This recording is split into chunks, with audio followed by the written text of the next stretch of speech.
هلو walaalkiina odo Cabdulle oo maartay in la wardagday ka soo dhacday wadanka Norway ayaa maartay waxa la sheegay in fanaanada qaalida ee maartay nastaxindho laga banaday xaflad ay ku dhigay wadanka Norway ayaa waxa la sheegay in maartay feer iyo xusul qarlac meesha ka dhacday falxumadii la yaab badneed ee bal ila daawada fanaanada nastaxindho arooskeeda maartay meesha ku jarmay bal eega waxa meesha ka dhaco.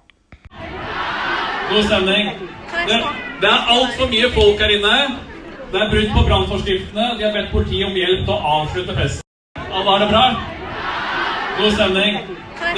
Det alt for mye folk. aroos booliis banada weliga markin ya marka buu nastacindo waxa way aroos badan waa garaacday koodhay keeda laga tum booliis ka tumoy booliis branka lagu celo abu idee u dhaw idee meeshaan fiirada dadku farxaan la ku xaaray